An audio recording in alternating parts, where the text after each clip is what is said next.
పేద ప్రజల ఆశాజ్యోతి దివంగత ముఖ్యమంత్రి వైఎస్ రాజశేఖర రెడ్డి జయంతిని పురస్కరించుకొని ఘనంగా నివాళులర్పిస్తున్నామని మాజీ మంత్రివర్యులు వెల్లంపల్లి శ్రీనివాసరావు, మాజీ మేయర్ రాయని భాగ్యలక్ష్మి అన్నారు. బుధవారం ఊర్మిళ నగర్ 43వ డివిజన్లోని మాజీ కార్పొరేటర్ బాపతి కోటిరెడ్డి, డివిజన్ అధ్యక్షులు కంది శ్రీనివాసరెడ్డి ఆధ్వర్యంలో వైఎస్ఆర్ విగ్రహానికి పూలమాలలు వేసి ఘనంగా నివాళులర్పించారు. అనంతరం కేక్ కటింగ్, పేదలకు పండ్లు, స్వీట్లు పంపిణీ చేశారు. ఈ సందర్భంగా వారు మాట్లాడుతూ పేద ప్రజల ఆశాజ్యోతి, వరాల ప్రదాత దివంగత ముఖ్యమంత్రి వైఎస్ రాజశేఖర రెడ్డి అని అన్నారు.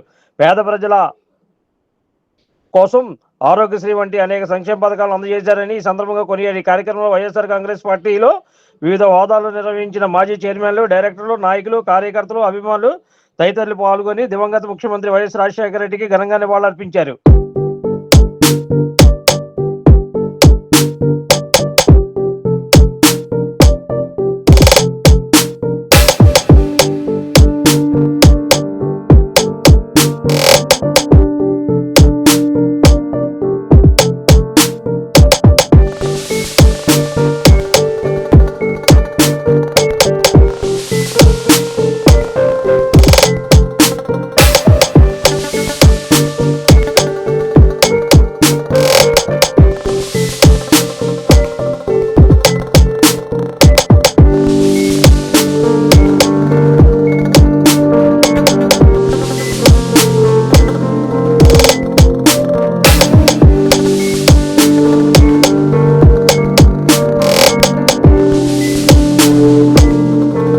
43వ డివిజన్ లో మాజీ కార్పొరేటర్ కోటిరెడ్డి గారు, డివిజన్ అధ్యక్షులు శ్రీనివాస్ రెడ్డి గారు, ఇతర ముఖ్య నాయకులందరూ కూడా కలిసి ఏదైతే ఇక్కడ ఊర్మిళ నగర్ లోని విగ్రహం దగ్గర వైఎస్ రాజశేఖర రెడ్డి గారికి ఘనంగా కూడా నివాళులర్పించడం జరిగింది.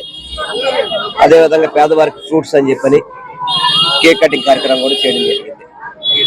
స్వర్గీయ వైఎస్ రాజశేఖర రెడ్డి గారు పరిపాలన చేసిన 5 సంవత్సరాలు అయినప్పటికీ కూడా ప్రజల గుండెల్లో చిరస్థాయిగా నిలిచిపోయిన విధంగా అనేక చక్కటి కార్యక్రమాలు చేసి ముఖ్యమంత్రి అంటే ఈ విధంగా ఉండాలి, పరిపాలన ఈ విధంగా చేయాలి, సంక్షేమ పథకాలు అందించాలి, ప్రభుత్వం ఎప్పుడు కూడా పేదవారికి సహాయంగా ఉండాలని చెప్పిన ఆలోచనతో చేసిన వ్యక్తి స్వర్గీయ రాజశేఖర రెడ్డి గారు. తనయుడుగా జగన్మోహన్ రెడ్డి గారు కూడా రాజశేఖర రెడ్డి గారి ఆశయాలన్నింటి కూడా ముందుకు తీసుకెళ్తూ, వారు పెట్టిన పథకాలన్నింటి కూడా ముందుకు తీసుకెళ్తూ ఎప్పటికప్పుడు ప్రజలకు, పేద ప్రజలకు అందుబాటులో ఉండి పథకాలు అందిస్తున్న జగన్మోహన్ రెడ్డి గారు మళ్ళీ ఇటువంటి పరిపాలన రావాలంటే మరి జగన్మోహన్ రెడ్డి గారు ముఖ్యమంత్రి అయితేనే ఇవన్నీ జరుగుతాయని ప్రజలందరూ కూడా విశ్వసిస్తున్నారు. ఎందుకంటే మోసపూరిత హామీలతో 2024 గద్దెనెక్కిన ప్రభుత్వం ఈ రోజు 2 సంవత్సరాలు కాకముందే ప్రజలందరినీ కూడా నట్టింట ముంచేసి ఏ పథకాలు అమలు చేయకుండా ఈ రాష్ట్రంలో ఉన్న ప్రజలందరినీ మోసం చేసింది, వెన్నుపోటు వచ్చింది కూటమి ప్రభుత్వం అని మీ అందరికీ కూడా తెలియపరచుకున్నాను. తప్పనిసరిగా రానున్న రోజుల్లో ప్రజలందరూ కూడా ఎప్పుడు ఎన్నికలు వచ్చినా గానీ జగన్మోహన్ రెడ్డి గారికి ఓటు వేయడానికి సిద్ధంగా ఉన్నారు, ముఖ్యమంత్రి చేయడానికి సిద్ధంగా ఉన్నారని చెప్పని ఈ రోజు ప్రజాభిప్రాయాన్ని మీకు తెలియజేయడం జరుగుతుంది. ఈ రోజు స్వర్గీయ వైఎస్ రాజశేఖర రెడ్డి గారి 77వ జయంతి వేడుకలు ఊరున వాడవాడన ఆంధ్రప్రదేశ్ అంతా చాలా ఘనంగా నిర్వహించుకోవడం జరుగుతుంది. ఏదైతే రాజశేఖర రెడ్డి గారు ఆంధ్రప్రదేశ్ లో సీఎం గా, ఆయన ఉమ్మడి ఆంధ్రప్రదేశ్ లో సీఎం గా చేసిన రాజశేఖర రెడ్డి గారు సంక్షేమం అంటే ఇది, అభివృద్ధి అంటే ఇది అని చేసి చూపించిన ప్రథమ ముఖ్యమంత్రిగా ఆయన ప్రజలు గుండెల్లో చిరస్థాయిగా నిలిచిపోయిన వ్యక్తి వైఎస్ రాజశేఖర రెడ్డి గారు. అలాంటి మహనీయుల్ని స్మరించుకోవడం, ఆయన అడుగుజాడల్లో నడవటము, తండ్రికి తగ్గ తనయుడుగా జగన్మోహన్ రెడ్డి గారు అదే విధంగా ఆయన పరిపాలన కొనసాగించడం అన్నది చాలా మంచి విషయము. ఈ రోజు కూటమి పాలన ఏదైతే వచ్చిందో ప్రజలందరూ మేము భస్మాసురుని అర్థం నెత్తిన పెట్టుకున్నాము అన్న విధంగా ఈ రోజు ప్రజలు ఫీల్ అవడం జరుగుతుంది.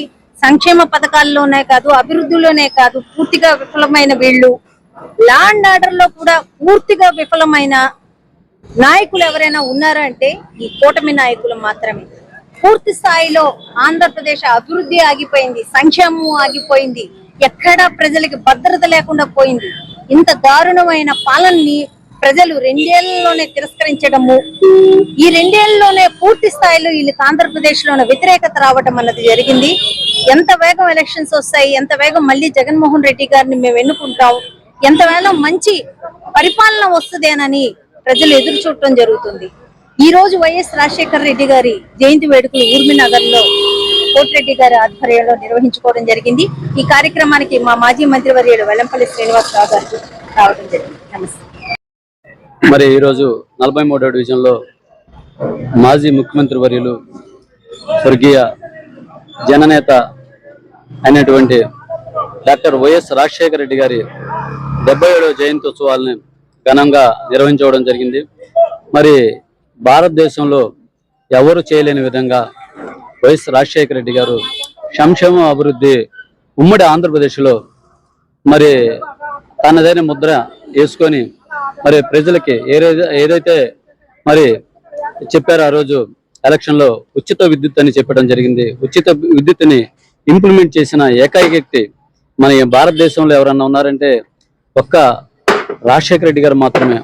అదేవిధంగా ఫీజు రియంబర్స్మెంట్ కానీ సంక్షేమ అభివృద్ధి రెండు కళ్ళగా భావించి తనదైన శైలిలో పరిగెత్తించిన వ్యక్తి ఎవరన్నా ఉన్నారంటే ఒక్క డాక్టర్ వైఎస్ రాజశేఖర రెడ్డి గారు అని చెప్పుకోవచ్చు. అదేవిధంగా రాజశేఖర రెడ్డి గారు మరువు లేని వ్యక్తి, పేదల పాటి పెన్నిది అని చెప్పుకోవచ్చు. మరి ఆ రోజు ఇందిరమ్మ ఇల్లు కూడా ఉమ్మడి ఆంధ్రప్రదేశ్లో ఇల్లు ఇవ్వడం జరిగింది. మరి పేదలకి సంక్షేమం పెన్షన్ పెంచడం జరిగింది. అది ఫీజు రియంబర్స్మెంట్ కానీ అనేక కార్యక్రమాలు తనని చేసుకుంటూ ఉమ్మడి ఆంధ్రప్రదేశ్ అభివృద్ధి పథం నడిపించిన ఏకైక వ్యక్తిగా చెప్పుకోవచ్చు. అదేవిధంగా మా 43వ డివిజన్కి ఇచ్చేసినటువంటి మాజీ మంత్రి ఎలంబల్లి శ్రీనివాసరావు గారికి, మా నగర మేయర్ రాయన భాగ్యలక్ష్మి గారికి, చైర్మన్లు, మాజీ కార్పొరేటర్లు ఇక్కడ ఇచ్చేసిన ప్రతి ఒక్కరికి పేరు పేరున ధన్యవాదాలు తెలియజేసుకుంటూ సెలవు తీసుకుంటాం. Like, subscribe and press the bell icon for new updates.